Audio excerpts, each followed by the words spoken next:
So Sisters тавтай морил Нора байна. За тэгэхээр өнөөдрийн бичлэг бол та бодол болоо зүүн савингоо ялгаж сурахад туслах зорилготой бичлэг байна.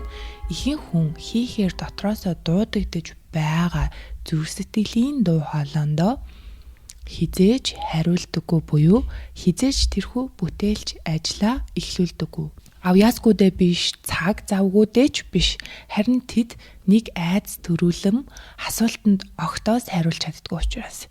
Тэгэхээр энэ ямар асуулт юм бэ гэхээр энэ үнэхээр дотоод дуудлага буюу миний зүрх сэтгэлийн дуу хоолой мөн үү?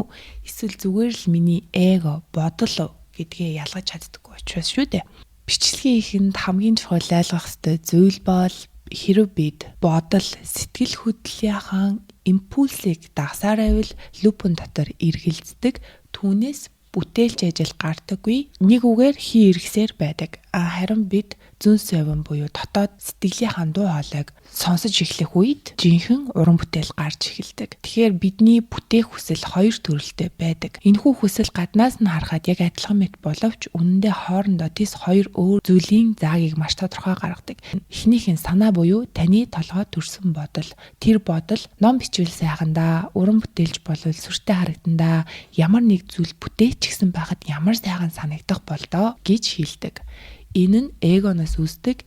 Эгон дүр төрх эцсийн үр дүн өөртөө бий болгох тодорхойлолтод татагдсан байдаг буюу attachment зууралтан ихтэй байдаг. Харин хоёр дахь нь буюу жинхэнэ бидний тэр хайгаад байгаа дуу хоолой хамаагүй нам гүн зүйл байдаг. Энэ бол ямар нэг зүйл бүтээх тухай санаа биш, харин танаар дамжин төрхийг хүсэж буй зүйлийн дохио тэмдэг байдаг. Үр хөвөрлийн хэлбэрээр аль хэдийн оршин буй түүх дэлхийд хүргэх ёстой мэт танд санагддаг захиас хэлбэргүй атлаа хэлбэр олохыг эрэлхийлж буй ямар нэгэн зүйл. Тэгэхээр метафизикт цаг хугацаа бол харьцангуй ойлголт юм аа. Цаг хугацаа гэж байхгүй гэдэг. Тэгэхээр таны зүрх сэтгэлийн дуу хоолойноос гараад байгаа яг танаас төрөх ёстой бүтээл бол аль хэдийн бий болчихсон зүйл. Одоо харин та үнийг хэрхэн 3D ертөнцид манифест болгон гаргаж авчрах вэ? Одоо би та хэдтэй нэгэн түүхийг ярьж өгье.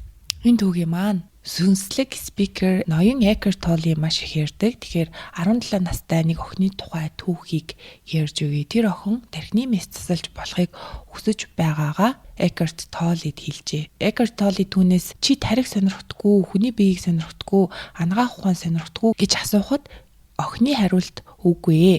Тэр өрдөө тархины мэс заслыг хамгийн сүртэй, хамгийн нарийн түүхтэй, хамгийн гайхамшигттай сонсогддог мэрэгжил гэж боддог байжээ. Түүнд санаа байсан ч тэр санааны цаана юу ч байгаагүй. Тэр тухайн зүйлийг өөрийг нь үнэн сэтгэлээсээ сонирхоогүй. Зөвхөн үүний хүссэн хүн болж харагдах дүр төрхөнд л татагдсан байв. Экхарт Толле түүнийг дооглох гэсэнгүү, түүний хэлэх гэсэн санаа нь бидний ихэнх нь бүтээлч мөрөөдөлтөө яг ингэж ханддаг явдал юм аа. Би зохиолч болмоор байна, уран бүтээлч, бүтээгч болмоор байна гэж хэлдэг хэрнээ яг үүндээ түүний бүтээлч ажил нь бус тэрхүү мэрэгжил, тэрхүү дүр төрх хэрхэн харагддагт дурлаад байдаг. Тэгэхээр сүнслэг гүн утгандаа бидний харагдах байдал, бидний маск бол бүгдээрээ illusion буюу худал хуурмаа гэж хэлдэг. Тэгэхээр бидний эго бол дүр төрхөнд дуртай, харин сүнс маань бүтээх үйл явцанд дуртай байдаг байна. Тэгвэл бодол, зүүн савин хоёроо үнэхээр хэрхэн ялгах юм бэ? Яг танд хэрхэн мэдрэгддэг юм бэ? Үүнийг мэдрэхийн тулд бид дотогшоо өнгөж харах хэрэгтэй. Юу болмоор байгаа, юу хүсэж байгаа санаагаа бус, харин тэр санааны цаана юу байгааг харах хэрэгтэй. Тэгэхээр өөрөөсөө ингэж асуугаарай. Миний дотор төрхийг хүсэж байгаа ямар нэгэн зүйл байна гэж би мэдэрч байна уу? Тэр мэдрээд байгаа зүйл нь хараахан бүрэн тодорхой болоогүй байж болох ч би тэр бүтээлийн оршууг нь мэдэрч чадаж байна уу гэж асуух хэрэгтэй.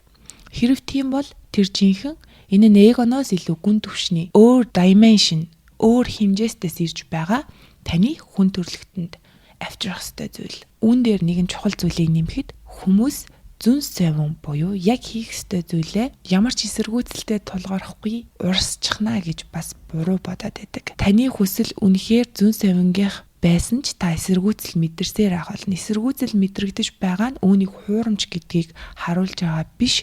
Эсэргүүцэл бол бидний тарих болоод эгоны үйл ажиллагааны үр дүн байдаг. Учир нь бидний тарих unknown буюу үр дүн нь мэдэгдэхгүй байгаа, олон давталттай хийгдэж байгаагүй тэр мэдэхгүй зүйл рүүгээ явахыг хүсдэггүй. Тийм учраас бидэнд их бага хэмжээний эсэргүүцэл байнга мэдрэгцээр байдаг. Хэлбэргүй зүйлийг хэлбэрт оруулах, дотоодод буй зүйлийг гадаад ертөнцид гаргах нь асар их эрч хүч шаарддаг. Энэ нь таны өдөр тутмын амьдралын тогтсон урсгалын эсрэг явж идэг учраас ийм байдаг байна. Үүнийг метафизикт хэлбэр ба хэлбэргүй байдлын хоорондох орон зай гэж нэрлэдэг.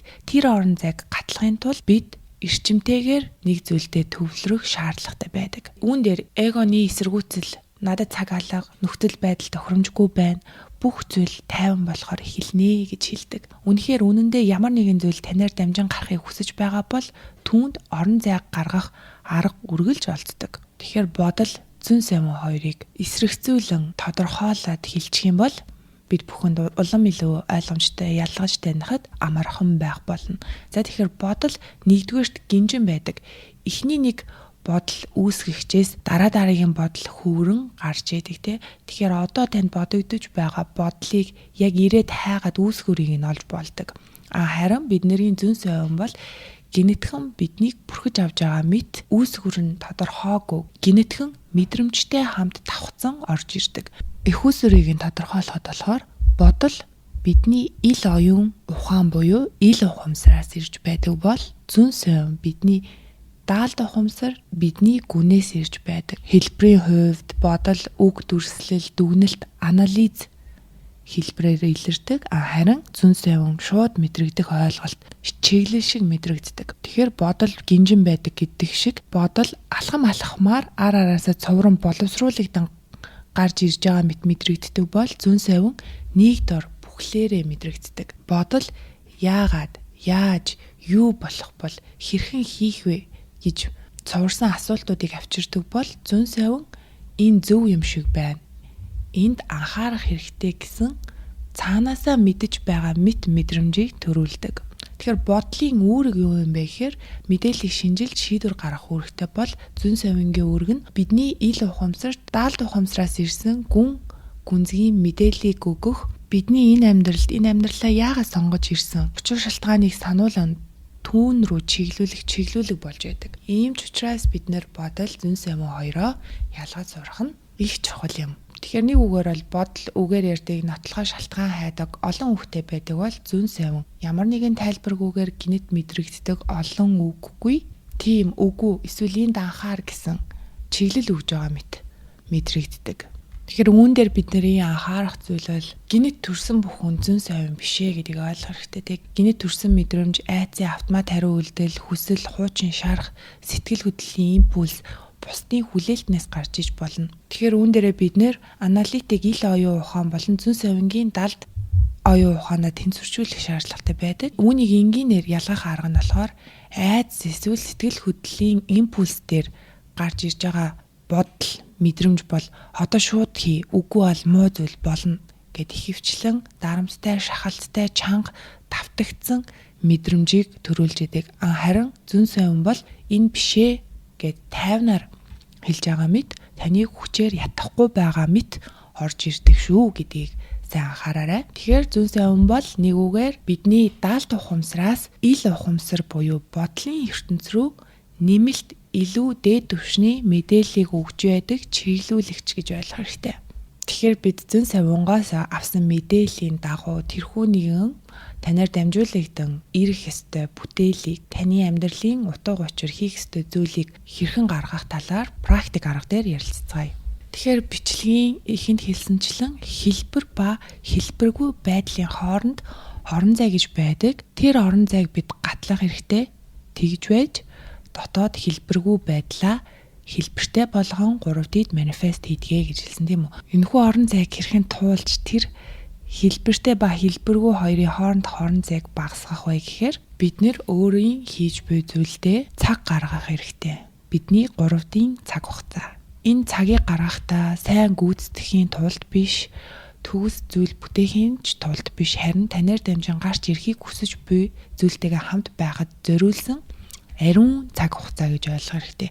Та 1-2 цаг суугаад ч танаас зөвхөн 3 л үг гарч ирсэн бол энэ бол зүгээр, нэг өгүүлбэр гарч ирсэн ч зүгээр, юу ч гарч ирээгүй ч та хүрлцэн ирж сууч чадсан бол тэр орон зайг хүндэтгэжээ гэж ойлгох хэрэгтэй. Цаг хугацаа өнгөрөхий хэрээр ирч хүч хурдац аяандаа бий болж байдаг. Учир нь та юунд анхаарлаа өгнө тэр зүйл томорч байдаг учраас. Энэхүү ариун орон зайг дүүргэн, энэхүү орон зайг ойртуулахын эсрэг үйлдэл бол та сууж чадсан ч гэсэн сууд санаа орж ирэхийг хүлээж тэсэхгүй болохоор 10 минутын дараа бухимдах, босоод цай чанах, цонхоо арчих. Эцэст нь за өнөөдөр болохгүй байна гэж шийдээд босоод явах. Тэгэхээр энэхүү бүтээлч хүчийг бууж ирэх доктортой орон зай итгэлийг бид нэр бий болгох ёстой. Тиймээс яарахгүй, адгахгүй сууд сурах нь бид тархиндаа би чаднаа гэсэн итгэлийг нотлохоог өгж байдаг. Та сууд сурахад танд октоос төгс төгөлдөр нөхцөл хэрэггүй түүхэндх хамгийн агуу ном болон уран бүтээлийн эзэд өвчтөй, ядуу, давчуу орчинд амьдарч хүүхдүүдэд асарч байхдаа л бичсэн байдаг тийм. Тэгэхээр Eckhart Tolle ч гэсэн өөрөө шин дэлхийн номоо бичиж байхдаа түүндээ бүрэн автаад өөр юунд ч анхаарал хандуулж чадхаа болсон гэдэг. Түүний байр нэмэх замбраагүй болсон. Тэр үнийг нэрлэхдээ бүтээлч эмх замбраагүй байдал гэж нэрлэдэг. Би ч гэсэн үн дээр маш их алддаг байсан те. Заавал гэрээ цэвэрлээд, заавал хүүхдээ усанд оруулаад хоолоо хийсний дараа за одоо нэг ажилдаа цаг гаргая да гэхэд аль хэдийн миний бүх эрт хүч дуусчихсан. Хоолоо идэл унтдаг. За маргааш л болъё доо гэж олон удаа өөртөө худлаа амлалт өгч исэн өдрүүд байдаг.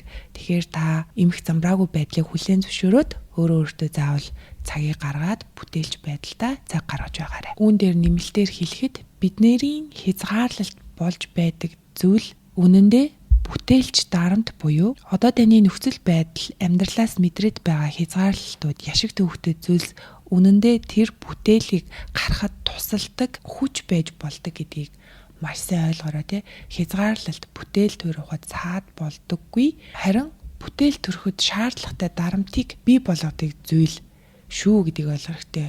Бид ихийнхээ хөвлөгөөс төрөхөд хүртэл маш их дарамт шахалт буюу бидний ээж дөлсээр агаад бид нарыг энэ дэлхий дээр мэдлүүлсэн те маш л их зүйл болдог. Зарим бүтээл бол их дуншиж олон өдөр бодно, олон сар жилээр бодон гардаг.